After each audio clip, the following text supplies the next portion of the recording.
भगवत गीता के लेखक कौन है? गीता में क्या लिखा है? गीता किसने लिखी और कब लिखी? 5000 वर्ष पूर्व श्री कृष्ण द्वारा अर्जुन को दिया गया ज्ञान ही गीता के श्लोक है। प्रमाणों के अनुसार दूसरी शताब्दी ईसा पूर्व में महाभारत ग्रंथ की रचना हुई थी। स्वामी विवेकानंद जी ने लिखा है कि 18वीं शताब्दी से पहले गीता का जनसामान्य में बहुत प्रचार नहीं था।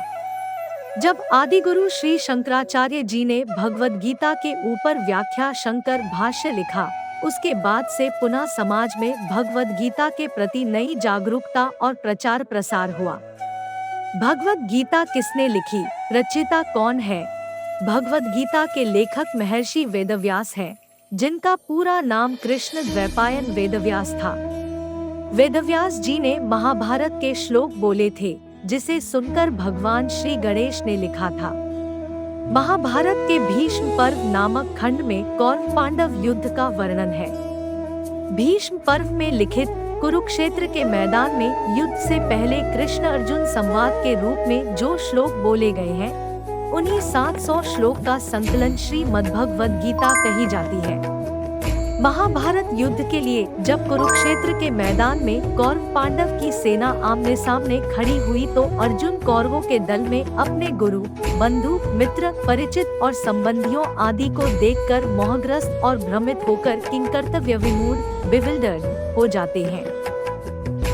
तब भगवान श्री कृष्ण अर्जुन को गीता के श्लोक के माध्यम से उचित धर्म कर्म कर्तव्य के सत्य ज्ञान का उपदेश देते हैं। गीता के ज्ञान से अर्जुन के सभी संदेह और मनोविकार नष्ट हो गए और वो पूर्ण उत्साह और सम्यक बुद्धि, राइट माइंडसेट से युक्त होकर युद्ध के लिए तैयार हो जाते हैं। गीता के अध्याय और उनके नाम। गीता में 18 अध्याय हैं। हर अध्याय का अलग अलग नाम है। ये नाम इस प्रकार है। 1. पहला अध्याय अर्जुन विषाद योग। 2. दूसरा अध्याय सांख्य योग। 3. तीसरा अध्याय कर्मयोग। 4. चौथा अध्याय ज्ञान कर्म संन्यास योग। 5. पांचवा अध्याय कर्म संन्यास योग।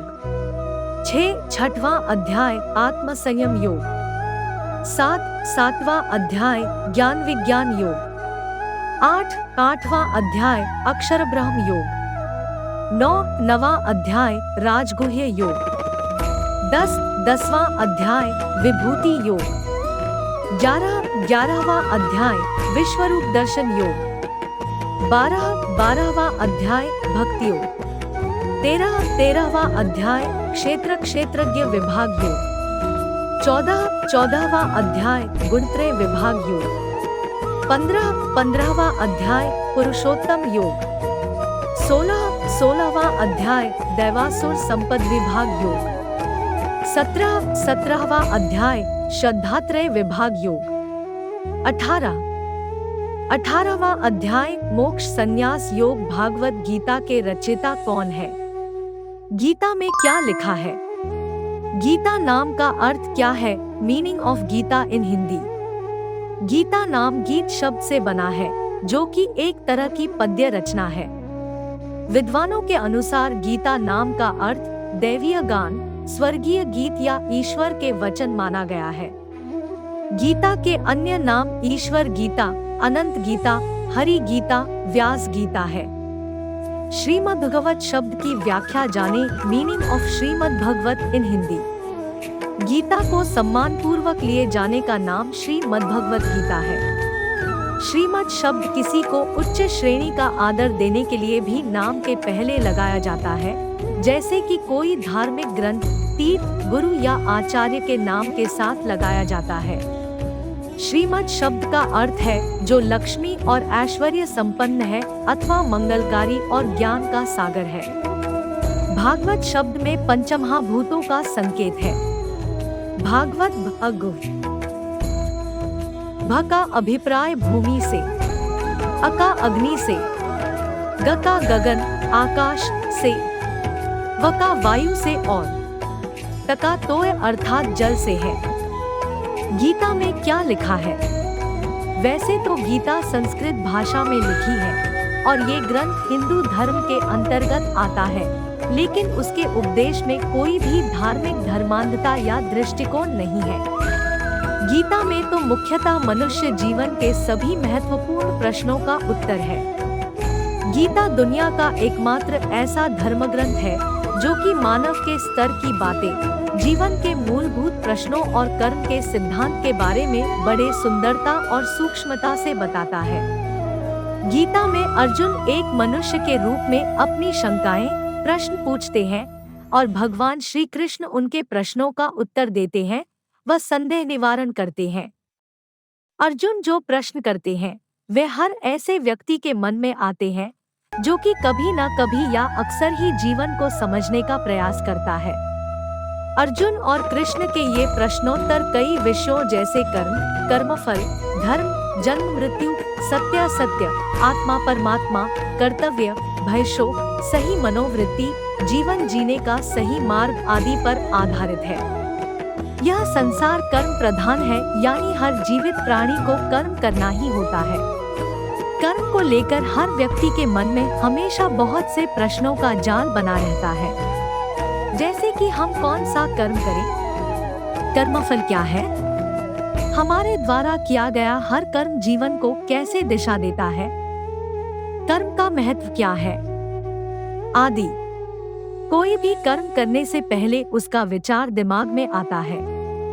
मनुष्य एक सोच विचार करने वाला जीव है और किसी एक ही कार्य को करने से पहले हर व्यक्ति की मनोदशा अलग अलग हो सकती है। कर्म के परिणाम की चिंता या किसी कर्म को करने में मोह, शंका का भाव आना मनुष्य का स्वभाव है, लेकिन इस सोच के साथ कई समस्याएं हैं जिनका समाधान गीता में बताया गया है। गीता इस बारे में भी बताती है कि कर्म करने के लिए हमारी मनोवृत्ति कैसी हो जिससे कि हम उचित कर्म करते हुए भी कर्म बंधन में न पड़े। गीता में कर्मयोग का सिद्धांत बहुत प्रसिद्ध है, जो कि हमें बताता है कि संसार से विरक्त होकर वैराग्य प्राप्त करना ही शांति और मुक्ति का एकमात्र उपाय नहीं है। सही तरीके और सही विचार से अगर कर्म किया जाए तो कर्म भी हमें आसक्ति के बजाय विरक्ति और ज्ञान की प्राप्ति करा सकता है।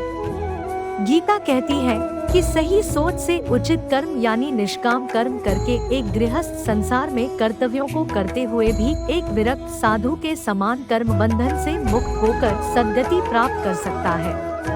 अगर कोई आपसे पूछे कि गीता के मुख्य उपदेश क्या है, तो आप हमारे इस लेख को पढ़कर बड़ी आसानी से किसी को भी गीता के मुख्य उपदेश समझा सकते हैं।